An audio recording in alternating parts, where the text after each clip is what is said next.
आप क्या जाने फातिमा क्या है, आप क्या जाने फातिमा क्या है।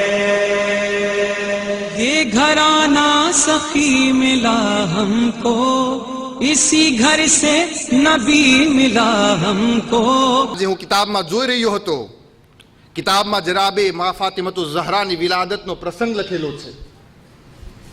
એમણે જે ટાંક્યું છે શેખ સદુક છે લખનાર, આમાલી એમની કિતાબનું નામ છે. અને એમાં મુફઝ્ઝલ કરીને છઠ્ઠા ઇમામનો એક સહાબી હતો. તેણે આપણા છઠ્ઠા ઇમામ અલૈહિસ્સલામને પૂછ્યું કે મૌલા, તમારી જદ્દા મા ફાતિમતુ ઝહરાની વિલાદત આ દુનિયામાં કેવી રીતે થઈ, તમે અમને જણાવો. એ રિવાયત આજે હું તમારા સામે બયાન કરું છું. મૌલા ઇમામ જાફર સાદિક અલૈહિસ્સલામના શબ્દો આપની સામે. મૌલાએ કહ્યું, મુફઝ્ઝલ સાંભળ, મારી મા ફાતિમા ઝહરાની વિલાદત કેવી રીતે થઈ. કહ્યું, જ્યારે આ કાયનાત ન હતી, ન ચાંદ હતો, ન સૂરજ હતું, ન આસમાન હતી, ન જમીન હતી, ન મલાઈકા હતા, ન અંબિયા હતા, ન ફરિશ્તા હતા, ન કોઈ હતું. એ વખતે ખુદાવંદે આલમ પોતાના નૂરમાંથી મોહમ્મદ અને અલીને પેદા કર્યા. અને એક નૂરે ખાસથી એક નૂરને પેદા કર્યું, જે નૂરનું નામ હતું નૂરે ફાતિમતુ ઝહરા સલવાતુલ્લાહ અલૈહા.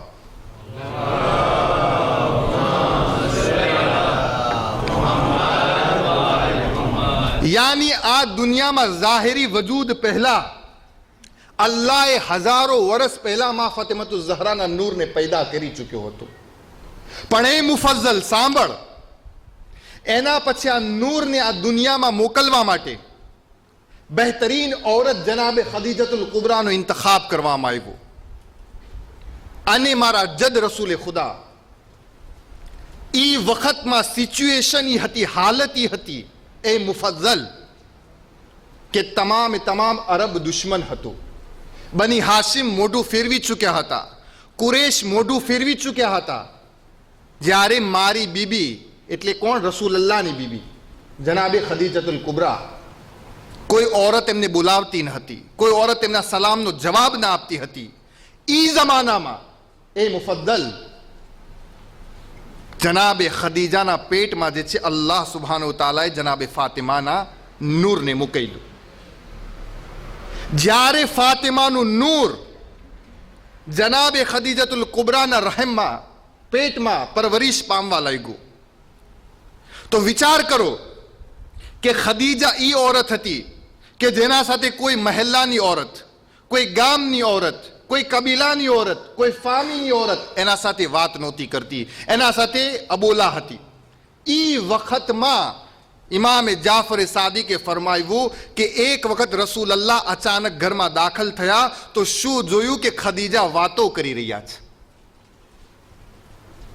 જનાબે રસૂલે ખુદાએ શું જોયું કે ખદીજા વાતો કરી રહ્યા છે. તો જનાબે રસૂલે ખુદાએ ચારો તરફ ઘરમાં જોયું તો જોયું કે ખદીજા સિવાય તો કોઈ શામરમાં છે નહીં. ખદીજા તન્હા છે. આ ખદીજા કોના સાથે વાતો કરી રહ્યા છે? એક મરતબા કહ્યું, એ ખદીજા બતાવો કોના સાથે વાત કરી રહ્યા છો? તો જવાબ આપ્યો કે યા રસૂલલ્લાહ, આજ સુધી હું તમારાથી છુપાવતી હતી, પરંતુ હું આજે કહી રહ્યું છું, જ્યારે તમે મને પૂછી રહ્યા છો, આજ સુધી હું અગર આ તન્હાઈમાં, આ એકલતામાં, આવા માહોલમાં અગર કોઈ મારું બહેતરીન મદદગાર છે તો મારા પેટમાં પડતી આ દીકરી છે કે જે મારા સાથે વાતો કરે છે, મને દિલાસો આપે છે. તો એક મરતબા જનાબે રિસાલતે મઆબે કહ્યું કે એ ખદીજા, મને હમણાં જનાબે જિબ્રીલ આવીને આ સમાચાર દીધા છે કે આ તારા પેટમાં દીકરી છે, અને આ દીકરી એ દીકરી છે કે જે તમામ આલમીનની ઓરતોની સરદાર છે, તમામથી પાક અને પાકીઝા છે. અને આ ઈ દીકરી છે કે જેના પેટથી ખુદાવંદે આલમ એવા ખલીફાઓને મુકર્રર કરશે કે જે કયામત સુધી આ દુનિયામાં અમારા બાદ હિદાયત હિદાયતના મિશનને આગળ વધારશે. એના પછી કહે છે કે જનાબે ખદીજતુલ કુબરાને સમય નજદીક આવ્યો. આવવા પછી જનાબે ખદીજાએ કહ્યું કોઈને કે જાઓ કુરેશની ઓરતોને બોલાવી આવો, મને હવે આ દર્દ ઉઠી રહ્યું છે. તો જનાબે ખદીજતુલ કુબરાને જવાબ મળ્યો કે અમુક કોઈ ઓરત તમારા પાસે નહીં આવશું. ખદીજા જેઓ પરેશાન થઈ ગયા, એક મરતબા બેઠેલા હતા, નજદીક હતો એ સમય, પરંતુ શું જોયું કે એક મરતબા એ શામ્રમાં 4 ઓરતો દાખલ થઈ અને ઓરતો દાખલ થયા પછી જનાબે ખદીજાને સલામ કરી અને સલામ કરવા પછી કહ્યું એ ખદીજતુલ કુબરા, તમારા ઉપર અમારા અલ્લાહ અને નબીઓના સલામ થાય. ખદીજા એક મરતબા જોઈને ગભરાઈ ગયા. કહ્યું એ બહેન ગભરાઓ નહીં, હું જે છે જનાબે સારા છું, ઇબ્રાહીમની બીબી, આ જનાબે કુલસુમ છે, જનાબે ઇમરાનની બીબી, જનાબે મૂસાની બહેન જનાબે કુલસુમ છે. પછી કહ્યું આ કોણ છે? કહ્યું આ જનાબે આસિયા બિન્તે મઝાહિમ છે, એ ફિરૌનની બીબી છે.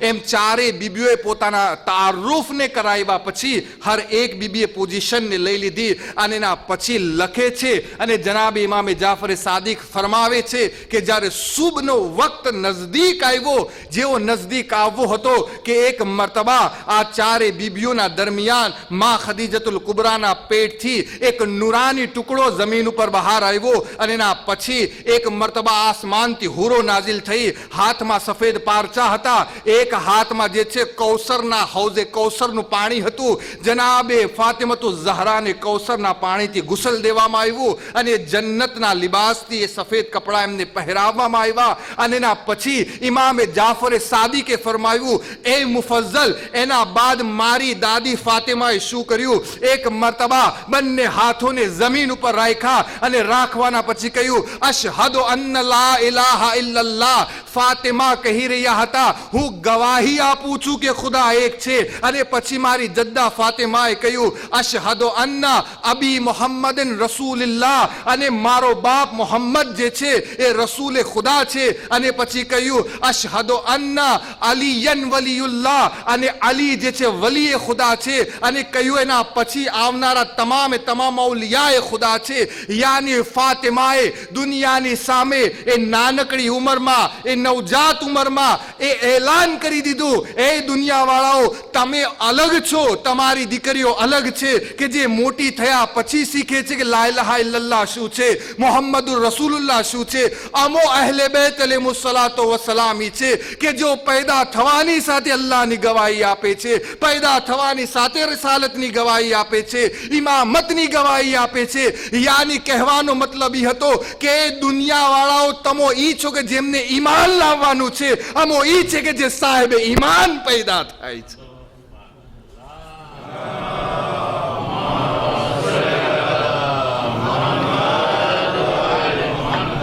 અમો ઈ છે કે જે સાહેબે ઈમાન પેદા થાય છે.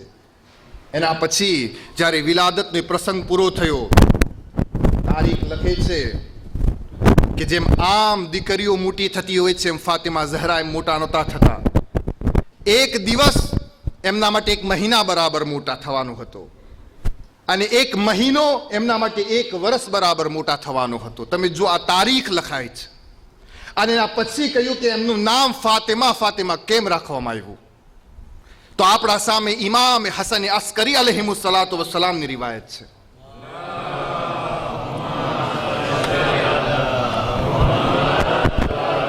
આપણા 11મા ઇમામને પૂછ્યું કોઈ, મૌલા તમારી માં ફાતિમાને ફાતિમા કેમ નામ રાખવામાં આવ્યું?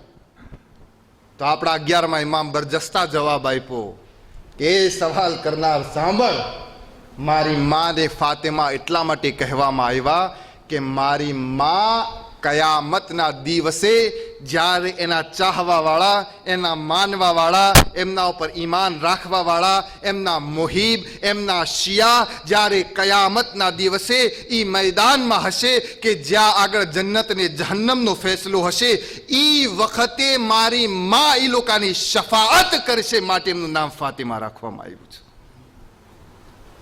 એ વખતે શફાઅત કરશે મારી માં, એટલા માટે એમનું નામ ફાતિમા રાખવામાં આવ્યું છે. અને પછી એ જ પૂછ્યું કે ઝહરા કેમ કહેવામાં આવ્યું છે? તો કહ્યું ઝહરા એટલા માટે કહેવામાં આવ્યું છે, ઝહરાથી મુરાદ નૂર છે.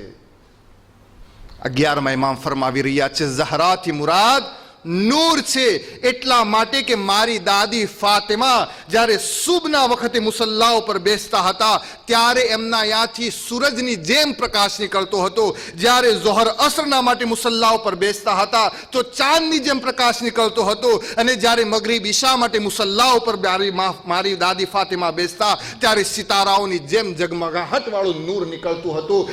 માટે કહેવામાં આવ્યું છે કે મારી મા ફાતિમાને લકબ ઝહરા દેવામાં આવ્યો છે, કારણ કે એક નૂર છે જે આસમાનોમાં ચમકી રહ્યું છે.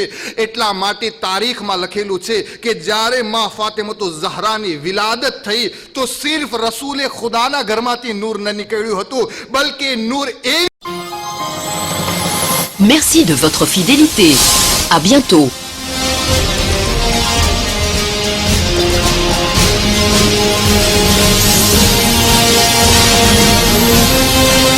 Wassalam alaikum. Wa rahmatullah. Wa baraka.